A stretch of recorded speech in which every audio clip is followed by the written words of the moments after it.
Smash and grab and the dumbest bill in America. This is Mark Fisher with Mark and the Millennials, and the millennial, of course, is Christopher Hopkins, our producer. Thank you for joining Mark and the Millennials. This podcast is called Smash and Grab. Guess what that's about? And we do have the dumbest bill in America, not just dumb, but incredibly dangerous. First up, smash and grab. Well, a California woman was arrested after going in a really expensive mall, shopping mall. You know, most malls are slowly but surely closing across the country because of e-commerce. But in a lot of very wealthy areas, particularly the malls are kind of limping along. Well, she broke into a very swanky mall and shoplifted more than $300,000 worth of stuff. You know, went to the mall and just like stole one thing after another and after another.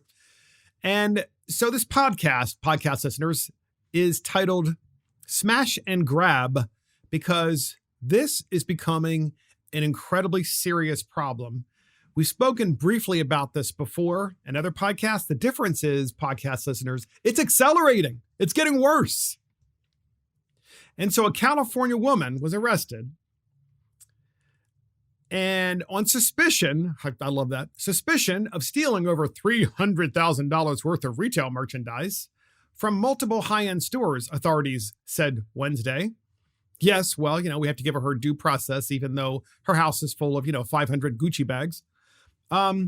Ekaterina Zakharova, 38 years old, of Costa Mesa, California, used tools to disable the security sensor devices and steal from stores such as Gucci, Prada, Jimmy Choo.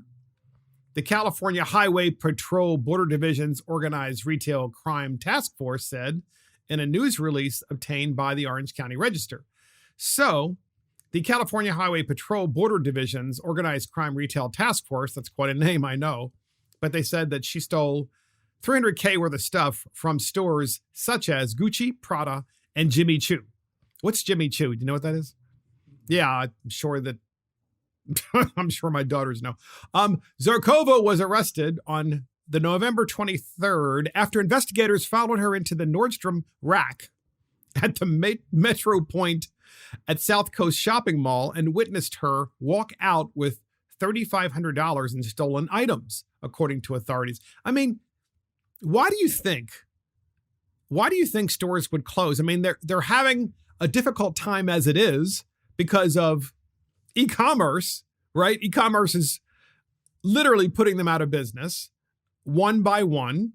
And they're saying, okay, well, maybe if we just shore up our flagship stores in the really nice areas, we'll at least have some good retail stores out there that you can actually go to and try things on and touch them and feel the merchandise and decide whether or not you want to buy it and actually enjoy the shopping experience instead of just going online and buying something that's so expensive. Well, no. These shoplifters are making it worse, and they're probably convincing these stores to do what? To close more of their retail locations, and that's just what's exactly happening. So officers said that Zakharova's home, when they went there, they recovered more than 2,300 items. That's 2,300 items, including clothing, hats, with a value of $328,000 and some change. Investigators alleged Zarkova kept the stolen items inside her home to resell online. Yeah, you think? Zarkova's arrest comes amid a spree of large-scale thefts in California and across the nation involving groups of shoplifters ransacking stores or committing smash and grabs from display cases. California Governor Gavin Newsom said Wednesday that he thinks shoplifters should be prosecuted under existing California law. If people are breaking in, people stealing your property, they need to be arrested. Police need to arrest them. Prosecutors need to prosecute them. Judges need to hold people accountable for breaking the law, Newsom said. These are not victimless crimes, and I have no empathy for those criminal elements. So, Gavin Newsom, who is probably more of a poster child than anyone in California for its decline. And its decline, its social decline, its economic stagnation, and the exodus from the state. I mean, he's the guy that's responsible. He's like, well, now we should arrest them. This is the same guy that spent all of 2020 and a good part of 2021, first under Trump in 2020 and then under Biden, saying we need to cancel the police. But now, oh no, if people are breaking in, it's not a victimless crime. They should actually be arrested. Newsom also called out local officials whom he said have been reluctant to arrest and prosecute these criminals. I want to see local efforts. I want to see them stepped up, said Newsom. Look at the laws. You have the ability. Stack repeat offenders and move to prosecute. So that is, of course, Gavin Newsom, who's suddenly wanting to be tough on crime as store after store boards up. Okay, they have boarded up windows in many places in California because they're afraid of people smashing the windows at nighttime and going in and grabbing stuff and leaving. And so they've boarded up the windows. And what's going to be the next step? The next step is going to be they're just going to close. They'll board up the door and they'll say, that's it. That's it. We're done. No more retail. You want stuff, you need to order it online. So then you say to yourself, podcast listeners, where will the thieves go then? When you run out of places that are really great high-end retailers to steal from, you go to the retailers that are left, right? You're going to go to Walmart, and Walmart sells plenty of expensive stuff. I'm not saying they don't. I mean, they certainly do. But you're going to go to those types of stores, and then those types of stores are going to be, you know what? Maybe in certain neighborhoods, we're just going to go and do e-commerce only from our stores. So you order it online, they can come to the store and pick it up. I mean, Walmart's already talked about that. And then where will the thieves go then? You know where they're going to go? They're going to go to your front door. And they're going to go to your front door because they are going to know that you order stuff online and it's going to be dropped by UPS and FedEx and the post office right on your front stoop.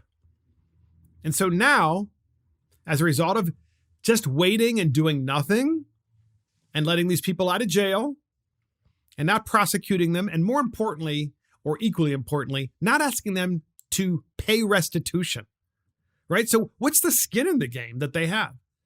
There's no skin in the game for the thief. The thief never has to repay the money. I mean, I don't see that ever. It's just like, oh, let's put him in jail for 90 days or 10 days or 30 days. And the thief gets out and does the same thing again. Why don't we make them repay? Why don't we make them repay the retailers? And so if we did that, certainly, and obviously incarcerate them as well, certainly the repeat offenders, but even the first-time offenders, where's the teaching moment if you don't put someone in jail who's doing this? So look, this is true. They're coming to your front door next. And if you have a Ring doorbell, get ready for that Ring doorbell to start ringing on your phone constantly, because these individuals, they're going to go to neighborhoods that are really nice neighborhoods that are kind of spread out, where there's a harder ability for your neighbors to have a view of your front stoop, because maybe the houses are a little bit more spread out and they're nicer, maybe a little bit more greenery in front. The neighbor can just, pull in your driveway, maybe even with like a white van, and act like they're just going to be dropping off a package. But instead of being the drop-off packager, the person dropping off the package, they walk up to your front door and then fill their van up with all the stuff on your front stoop, And this is Christmas time, right? Holiday season. Why wouldn't they? Why? So that's next. And I fully anticipate that the next thing that's going to happen is you're going to have someone in their house because the thieves thought that they were not there. And the thieves are going to take the stuff off their front stoop and go, oh, wow, this is good stuff. I wonder what's in the house. And then say, why not? We're here. Let's just break into the front door or the back door or wherever, break into the house, and then they get shot because it's a home invasion at that point. And then look, let's face it. At that particular point in time, in America, all hell will break loose because of the fact that the left doesn't think that you should have the right to defend your house from a home invasion.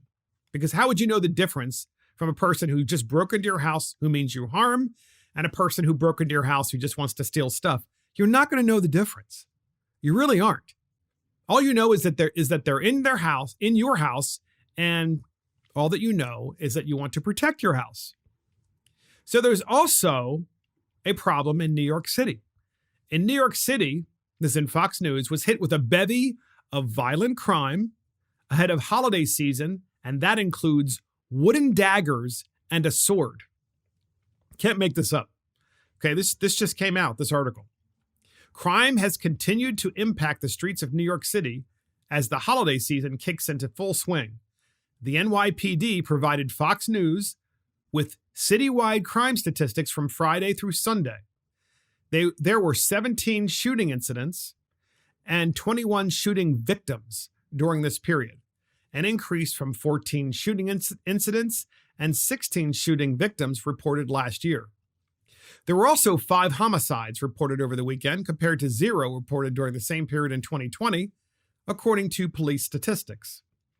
Other crimes that occurred over the weekend, including a street vendor who was stabbed in the thigh during a robbery that took place around 7 p.m. Sunday in Midtown Manhattan's Theater District, police said. I see some people run, quote, I see some people run. He come back from here. This is the quote, okay? Blood come from his body. A lot of blood coming, witness Khalid Eid told WCBS TV. The victim was treated at a hospital, and was expected to survive. The station reported police were still searching for the suspect. Residents of the Big Apple reportedly have seen a bevy of other incidences, which included a man who threatened to kill a subway rider while wielding what the police called wooden daggers, like homemade daggers. Another man who brandished a sword in the hallway of an apartment building. Police on Monday said detectives were searching for the man seen wielding the wooden spikes. He was riding on a number 4 train at 59th Street subway station in Manhattan on November 29th when he made derogatory statements at a 46-year-old woman and threatened to kill her. It's like, welcome to New York, And then there's an positive effort, to recall the Los Angeles District Attorney, Gascon. And that has started, finally, in California. The recall effort comes amid an increase in smash and grab robberies and follow home burglaries. That's something to be concerned about. An effort to recall Los Angeles District Attorney George Gascon began again on Monday following widespread crime in the city, including the fatal shooting of a music executive's 81-year-old wife in her home. Supporters of the effort announced on the steps of the Hall of Justice Monday that they will serve the DA with a notice of intent to remove him from office. The registrar of voters will then need to approve the recall petition. Organizers will then have 160 days to collect more than 580,000 signatures of registered voters. So, podcast listeners, I have a question for you. When you recall someone in California who is the district attorney and they don't want to prosecute anyone for any crime, that's kind of where we are now in much of California. You steal something, you get let out immediately. You kill someone, well, it's only alleged, so therefore, the bond is going to be really low. Who knows? Who knows in California how far they've gone? But when you recall them, by definition, you're going to have the voters vote on whether to remove this guy who is approving of crime from office. So this is one of my arguments against why you shouldn't let felons vote. Because if you let felons vote, then, I want to make this clear too, if you are a felon and you have spent time in jail and you've paid the price that society has asked of you, if you have done that, then it's certainly understandable that when you get out of prison and your parole is finished, then you should be able to vote. But in places like California and places like Maryland and other areas of the country and these blue states, they want people to vote who are criminals, hardcore criminals. And if you have a recall petition, and the purpose of the recall petition is to remove the guy from office who doesn't want to put you in jail when you steal and hurt people, then who do you think is going to show up to the polls? All the criminals. You shouldn't allow them to do that. So at this particular point in time, I actually feel very badly for the citizens of California who are the law-abiding citizens who want to remove this guy. And I hope they're successful. But keep in mind what's actually happening. It's not just the smash and grab robberies. It's follow home burglaries. In other words, you go to the store to buy something. You're being watched by an individual or by a criminal gang. And then that individual or criminal gang follows you home. And they either accost you, rape you, kill you. But one thing's for sure, they want to steal your stuff. And that's why they're doing it. Now, that's a third world country. That's what happens in a third world country. It should not be happening in the United States of America. And to prove the point, another article that just came out, I think, today, it says the GOP and businesses slam AOC for doubting the existence of smash and grab robberies. They call her tone deaf and offensive. Representative Alexandria Ocasio-Cortez said a lot of these allegations of organized retail theft are not actually panning out. In other words, they're not actually happening. New York Representative Alexandria Ocasio-Cortez was slammed by Republicans and business leaders following an interview where she cast doubt on whether rampant smash and grabs are actually occurring. Quote, a lot of these allegations of organized retail theft are not actually panning out, Ocasio-Cortez said in an interview with the Washington Times last week. Quote, I believe it's a Walgreens in California cited it, but the data didn't back it up, she added.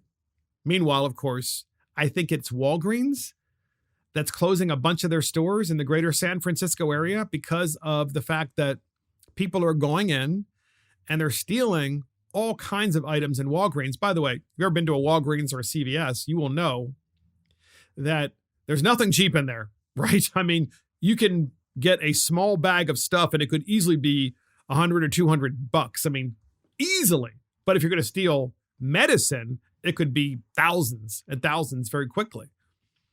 And so it's actually the Walgreens and the CVSs in some inner cities that people are targeting because those are the only stores in some cases that are left. The comments from AOC sparked pushback from retail leaders and Republican lawmakers, including from Walgreens. Quote, organized retail crime is one of the top challenges facing the company, Walgreens told the Washington Times, adding that the crime has evolved beyond shoplifting and petty theft to the sale of stolen and counterfeit goods online. So they're stealing it and then they're just selling it online because, hey, what do you think eBay is for? Right? eBay and Facebook Marketplace, man, they're all about taking your stolen stuff and you sell it out there and you get nice cold cash for it. I don't know what data she's talking about, said Representative Rodney Davis, an Illinois Republican, but you don't really need much data from someplace in San Francisco or California. All you need to do is walk down the street to the CVS in Eastern Market, he said, referring to an area of Washington, D.C., near the Capitol. I've seen on multiple occasions when I've been in there buying things, someone will come in and raid a shelf and walk out. This is a United States congressman from Illinois who goes to Eastern Market, which is in downtown Washington, D.C., and is saying he's been in the CVS there, and he actually witnesses people doing it. Indiana Republican Representative Jim Banks said Ocasio-Cortez's comments were tone-deaf and offensive to the family of Oakland security guard Kevin Nashita.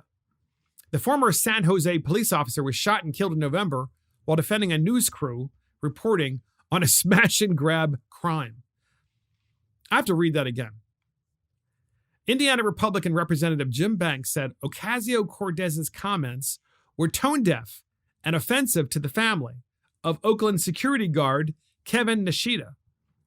He's the former San Jose police officer who was shot and killed in November while defending a news crew whose job was to report on smash-and-grab crime. I mean, you can't make this stuff up. And so this is happening primarily where? It's happening in blue cities. It's happening in blue states. Do you think for 1 minute that smash and grab organized crime and follow home burglaries would happen in, I don't know, Idaho, Iowa, Ohio, Florida? Speaking of Florida, you'll love this. Governor Desantis proposes a new civilian military force in Florida that he would control. By the way, this is not new. They have this in other states, but the media is freaking out. So Florida Governor Ron DeSantis wants to reestablish a World War II era civilian military force that he, not the Pentagon, would control. This is in CNN, by the way. DeSantis pitched the idea Thursday as a way to further support the Florida National Guard during emergencies like hurricanes. The Florida National Guard has also played a vital role during the pandemic in administering COVID-19 tests and distributing vaccines. But in a nod to the growing tension between Republican states and the Biden administration over the National Guard, DeSantis also said this unit, called the Florida State Guard, would not be encumbered by the federal government.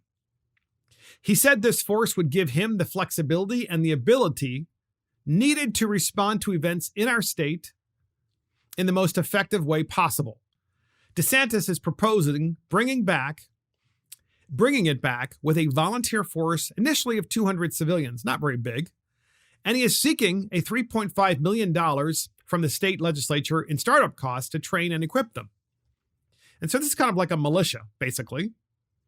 Sounds very much like the Constitution of the United States, doesn't it? States have the power to create defense forces separate from the National Guard, though not all of them use it. If Florida moves ahead with DeSantis's plan to reestablish the civilian force, it would become the 23rd active state guard in the country. So there are already 22 others that exist in the country in 22 other states. DeSantis would be the 23rd. And I think there are also these guards in California, Texas, and New York. Interesting, huh? So it's blue and red states that have them. These guards are little-known auxiliary forces with origins dating back to the advent of state militias in the 18th century. While states and the Department of Defense share control of the National Guard, state guards are solely in the power of a governor. The proposal from DeSantis comes on the heels of Defense Secretary Lloyd Austin's directive warning that National Guard members who refuse to get vaccinated against the coronavirus will have their pay withheld and barred from training. In fact, I know somebody who has been separated from the National Guard. I think he did it voluntarily because he refused to get vaccinated. Oklahoma Governor Kevin Stitt, a Republican, had requested an exemption for Guard members in his state, but Defense Secretary Lloyd Austin denied it. Democrats in Florida immediately expressed alarm at DeSantis' announcement. U.S. Representative Charlie Crist, who is running as a Democrat to challenge the governor in 2022, tweeted, "No governor should have his own hand-picked secret police." So that's U.S. Representative Charlie Crist, who is the Democrat who's going to challenge DeSantis for governor. State Senator Annette Taddeo, another gubernatorial candidate, wrote on Twitter that DeSantis was a wannabe dictator trying to make his move for his own vigilante militia like we've seen in Cuba. The Florida State Guard was created in 1941 during World War II as a temporary force to fill the void left behind when the Florida National Guard was deployed to assist in the U.S. combat efforts. It was disbanded after the war ended.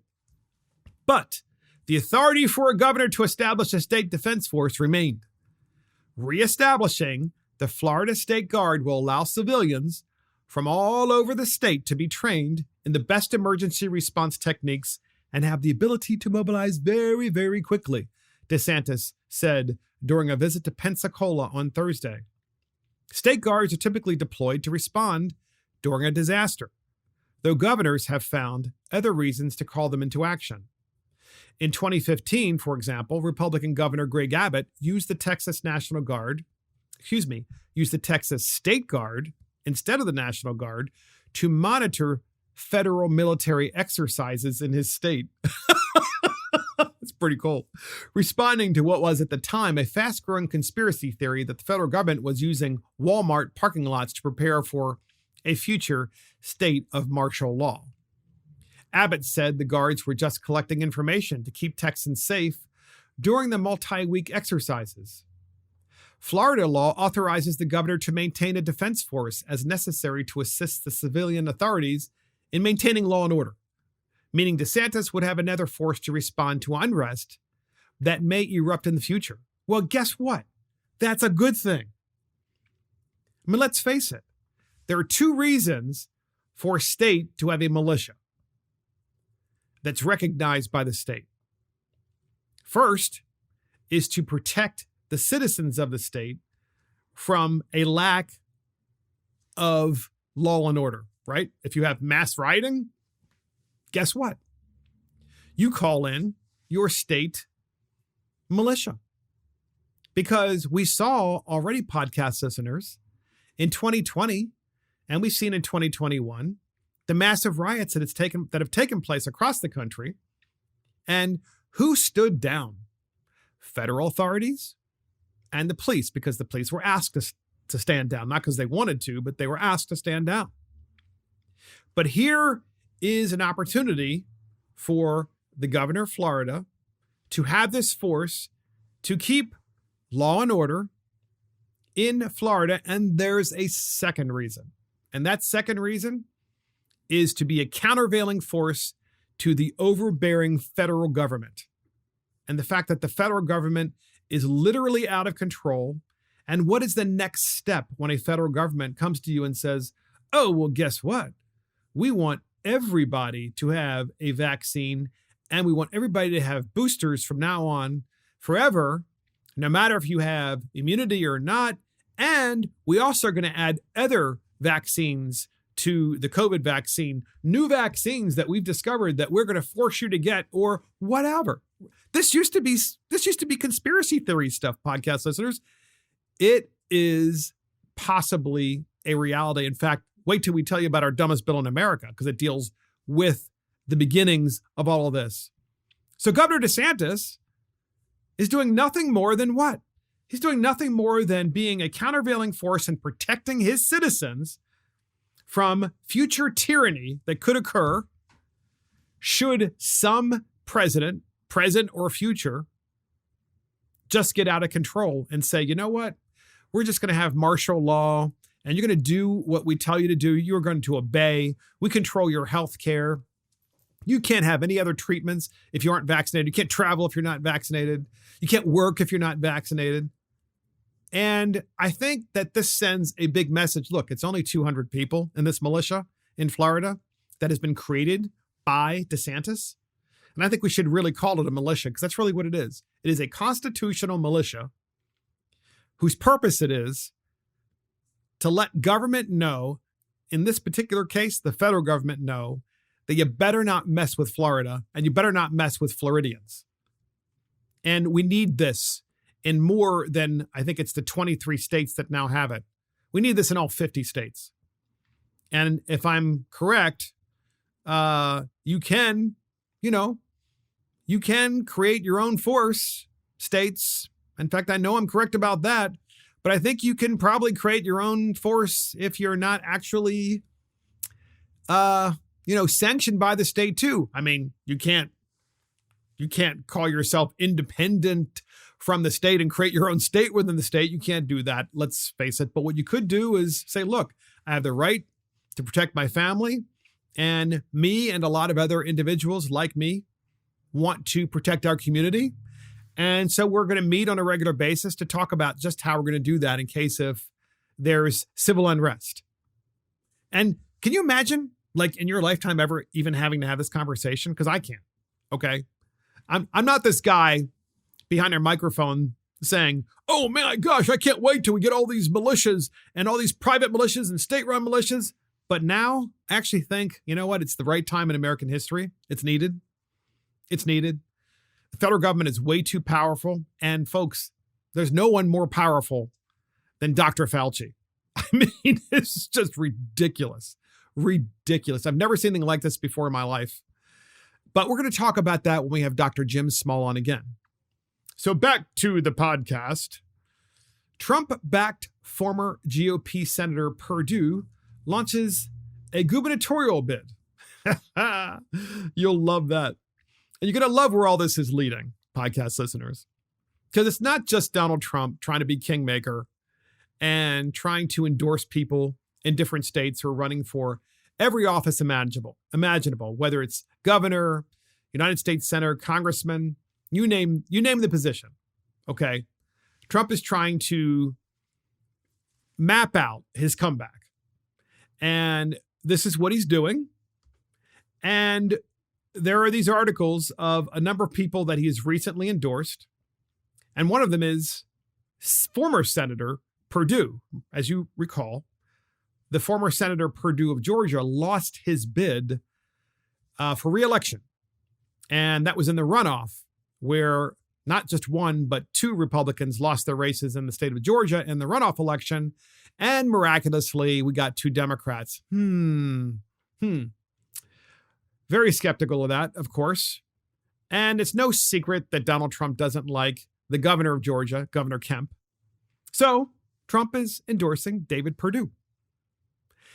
So on Monday, Perdue declared his candidacy for governor of Georgia with the aim of defeating the Democrat gubernatorial candidate Stacey Abrams in next year's election in the crucial battleground state. Perdue's move, coming after months of encouragement by former President Donald Trump to run for governor, sets up an epic GOP primary battle with incumbent conservative Brian Kemp, who for a year has faced the former president's wrath for not overturning the 2020 election results in Georgia. Quote, "Make no mistake, Abrams will smile, lie, and cheat to transform Georgia into her radical vision of a state that would look more like California or New York," Perdue charged in a statement and video announcement shared first with Fox News. So Trump is indeed trying to be kingmaker. And this article is like all over the media. He's also put an endorsement in hand in North Carolina. So get this. Former Representative Mark Walker of North Carolina expected this week to end his bid for the Republican Senate nomination and instead launch a 2022 campaign to return to the House of Representatives. Walker's move comes following his meeting on Saturday with Donald Trump at the former president's Mar-a-Lago resort in Palm Beach, Florida. At the meeting, Trump offered to endorse Walker if the former congressman exited the Senate race and instead ran for the House, according to sources present at the encounter. So Trump is really active in races across the country. The deal Trump stuck with Walker helps to clear the GOP Senate primary field in North Carolina for the candidate the former president endorsed in June, Representative Ted Budd. Despite Trump's backing, Budd's struggled. He's struggled to gain frontrunner status in the race, with former Republican Governor Pat McCrory remaining the current leader in public opinion polling and fundraising. Walker, who currently was third in the GOP primary, and Budd are both showcasing their support for Trump as the bid for Senate nomination, while McCrory appears to be appealing to more moderate Republicans and independents. With Walker out of the field, Budd may have an easier time taking on McCrory instead of the March 8th primary that's coming up in the race to succeed retiring GOP Senator Richard Burr in the key battleground states. So you see, podcast listeners, we started this segment out by saying Donald Trump's trying to be a kingmaker. And it remains to be seen whether he will be a kingmaker and the people that he endorses across the country will indeed win en masse in 2022 in the midterm elections. But you know what? He endorsed Youngkin for governor of Virginia, and Youngkin won. Now, to be clear, Youngkin won in part because he accepted, of course, the endorsement, was happy to have it, but didn't have Donald Trump come into the state and campaign. Youngkin spoke for himself and campaigned. I think that was probably an effective way for Youngkin to win in Virginia. But moving forward, Trump is spending his time behind the scenes meeting these individuals who are all coming to his place in Mar-a-Lago so that he can be the kingmaker. And he's also opening up and going public with his social media company and kind of an overall news media company, a fair company that will compete with the mainstream media. But guess what? And this is why we're covering this in this particular segment. He is being now investigated by the SEC. So in the Wall Street Journal, Trump social media SPAC deal is being investigated by the SEC. Inquiry into the merger to take former president's social media venture public comes after investors piled into the stock. Regulators are investigating a deal between Donald Trump's social media venture and a special purpose acquisition company, or SPAC, that would take the former president's company public, according to a Monday securities filing. The Securities Exchange Commission is probing a potential merger between Trump Media and Technology Group and the SPAC Digital World Acquisition Corp. Digital World disclosed Monday. The SPAC is known by its stock ticker DWAC. The SPAC said in October that it is taking Mr. Trump's social media company public in a deal that valued it at roughly $875 million, including debt. After the deal was announced, the Wall Street Journal and other media outlets reported that Mr. Trump met with Digital World chief executive Patrick Orlando earlier this year, and before the SPAC had raised money. If the meeting is deemed to have represented substantive deal talks, it could violate SEC rules. That is because SPACs aren't supposed to have a target company identified at the time they initially raised the money, analysts say. The SEC, which, by the way, I have to admit is kind of silly. So these SPACs, what they do is they go and they raise money, and the intent is to be public, of course, or they are public. And so they raise all this money, and then after they identify what it's going to be for, which makes no sense. Okay. It makes no sense at all. So the SEC sought information from Digital World in November about its trading policies and communication between the SPAC and Mr. Trump's company, according to the filing. The SEC also asked for banking records and the identities of some investors, the filing said. It couldn't be determined whether the SEC is specifically seeking information regarding Mr. Orlando's meeting with Trump. Well, of course it is, ladies and gentlemen. That's where this is all headed. Because, first of all, Donald Trump loses the election. Secondly, Twitter shuts him down. Facebook shuts him down. The president can't communicate with anybody. You and I can, but he can't. So then he decides, you know what I'm going to do? I'm just going to start my own media company. Because it's not just that I'm not being treated fairly by the media when they report. They're banning me from getting my message out. I'm prohibited from my First Amendment right. So Trump starts this company. He gets involved in this company. And the purpose of the company is to compete with all the social media companies so that Trump can, among everybody else, by the way, get their messages out there. What ends up happening? Oh, well, suddenly the SEC is investigating. And so now the question is, well, they're investigating the SPAC or they're investigating Trump? They're investigating Trump's involvement because the federal government and the big tech companies have been trying from day one to put this guy in prison. That's what he was twice impeached. In my opinion, both times it was BS. Okay, you may not like Donald Trump's demeanor. Fine, I get it. Okay, I do. You may think there's a better way for him to sell his policies. Fine, I get it. But you know what you're not going to do? You're not going to stop someone from ultimately speaking unless you actually put them away in prison, which is really what they're trying to do. It's actually frightening, podcast listeners, that such a thing could even, potentially be possible in the United States of America. But nonetheless, it's exactly what they're trying to do. So once again, there's a SPAC, it's public. You're not supposed to tell people what it's for.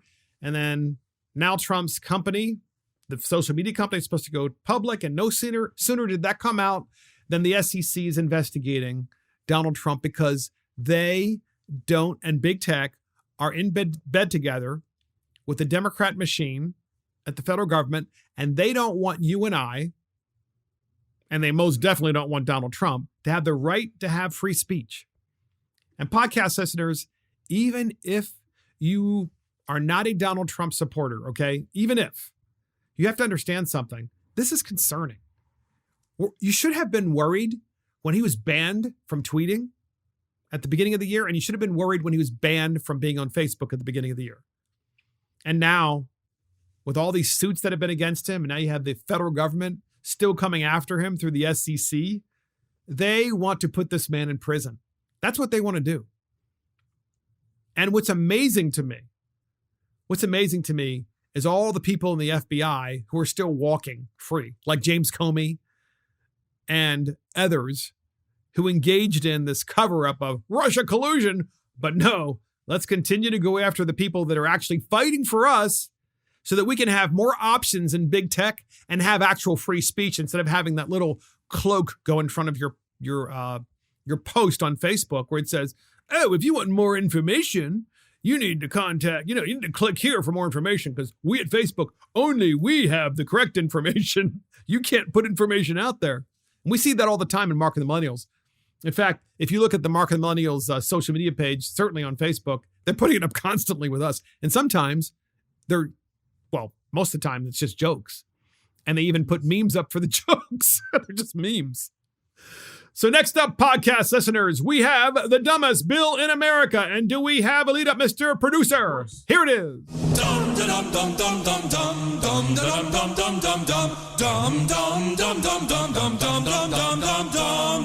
And it's the dumbest bill in America. And it is a federal vaccine database.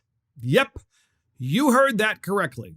A federal vaccine database. Folks, it is actually a bill. It is real. Listen to this.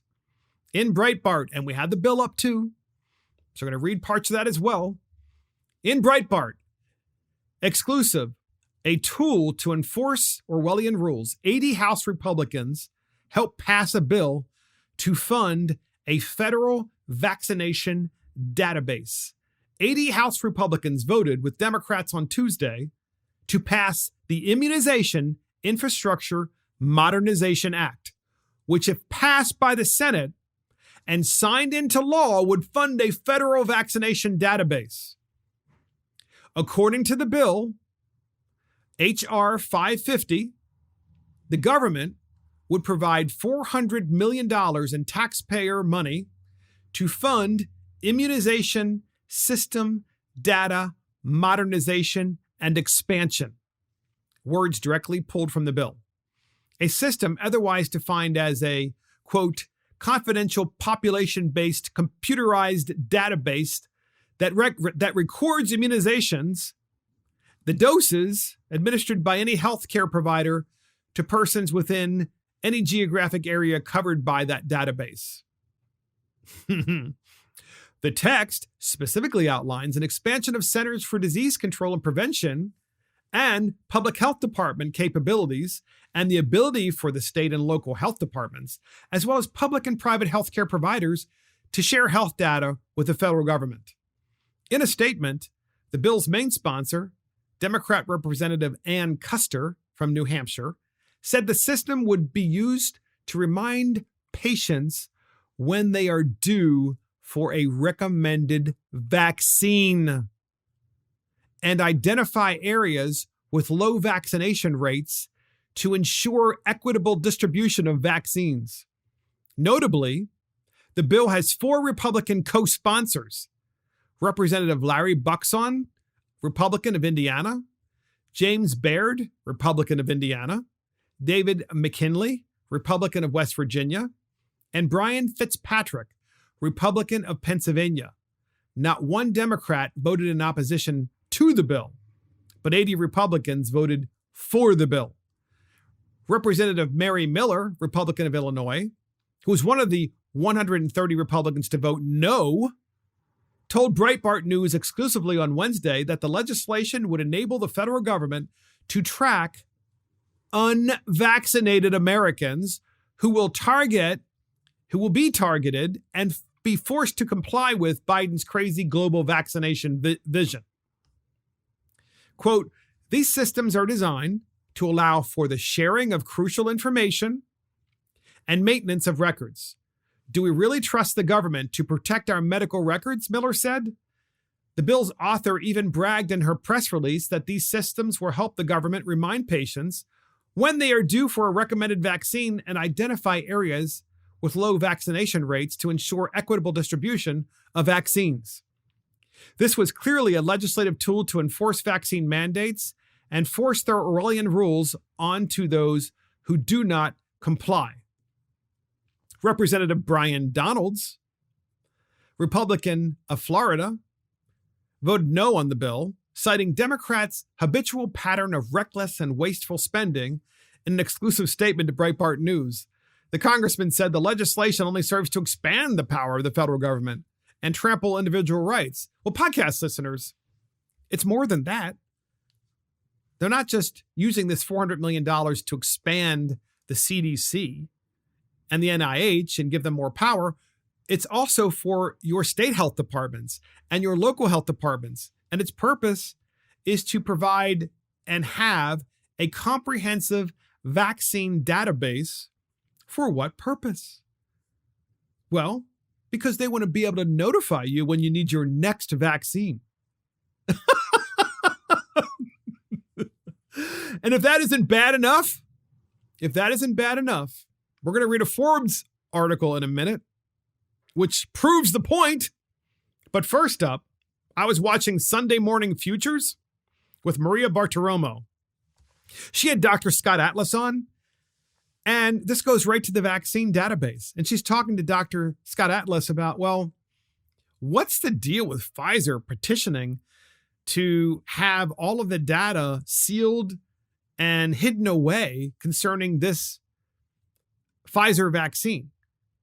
We're going to talk about that in a minute, but you have to listen to this about a minute and 30 long. It's about a minute and 30 second long clip. Podcast listeners, this is some scary stuff. Ask yourself the question, why? We have that clip, and here it is. Because today we have the FDA authorizing now booster shots for everybody. All adults. Pfizer and Moderna are going to make a combined $93 billion in sales on this in the coming years on vaccines. What is going on here? Is this about money? Your thoughts on the FDA asking a federal judge to give it 55 years to wait for all data, release final data on the Pfizer vaccine? Yeah, I mean, there's so many problems with this. And the science, Yeah, and on the science side alone, boosters to be, indicated for people who are, for example, low-income groups like children. Healthy children have extremely low risk from COVID, period. That's been known for more than a year and a half. To give people boosters, even vaccines with an experimental technology for a disease that they have almost no risk from for serious illness is simply contrary to the science. Boosters, there's no significant safety data on boosters, zero. Okay, we have thousands of people, single-digit thousands in Israel with 30 days of safety data. A vaccine normally takes 5 to 10 years to be approved for safety. And right, so this which kind is of why I'm boosters, questioning. I don't know. It's 5 to 10 years, which is why I'm questioning 50. Yeah, so that's why Maria Bartiromo, who I'll be frank with you, is never afraid to ask the tough questions. And I've seen a few of her shows, Sunday Morning Futures with Maria, where you try to get clips from her show because it's really in-depth stuff and really interesting stuff. And you try to get clips off of YouTube and they're not there. They're just gone, including the show itself.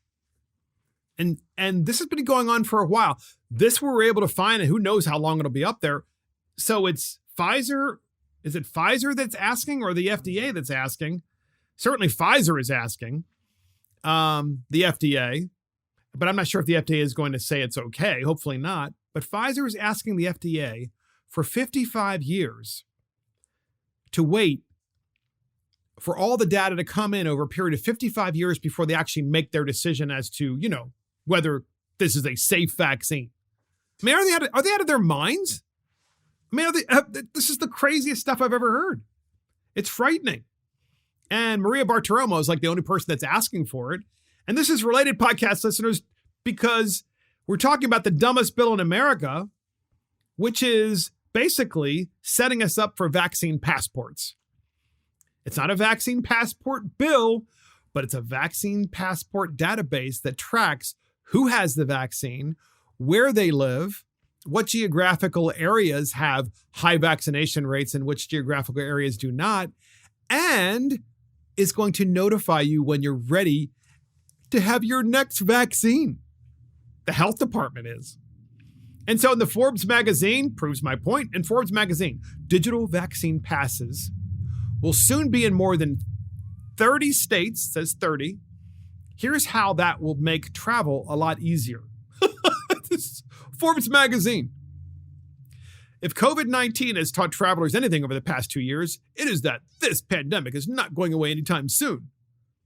Nonsense.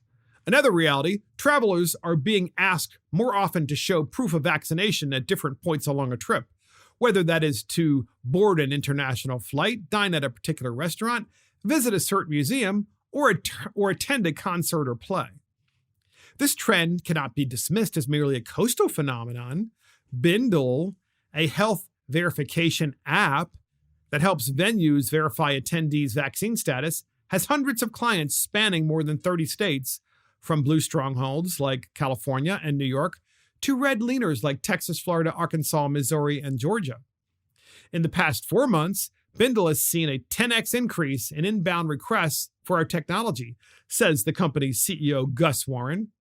Well, obviously, the issue here is that Bindle is in business because what happens if someone fakes their vaccination status? And that's why Bindle has a business, right?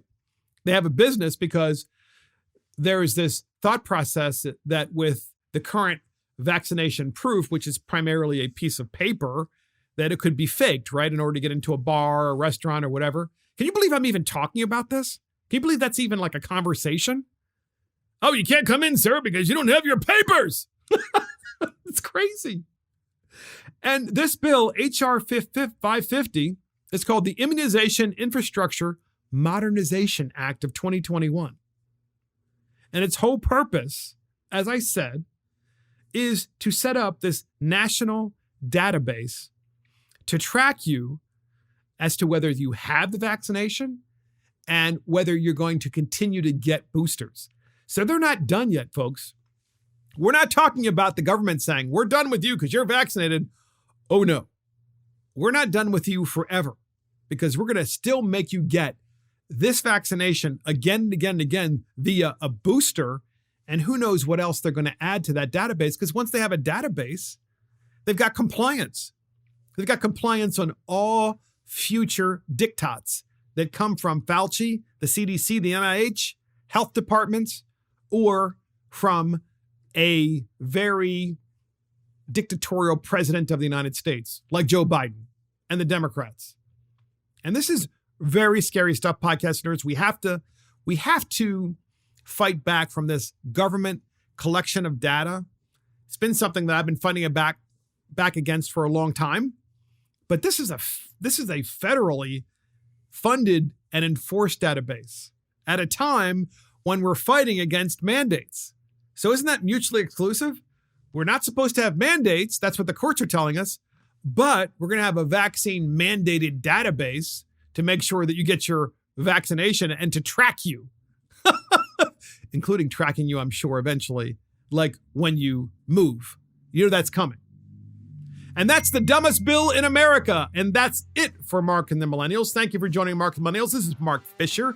Thank you to our producer, Christopher Hopkins. Check us out on iTunes, Spotify, YouTube, Facebook, Twitter, Parler, Rumble, and our website. See you next time.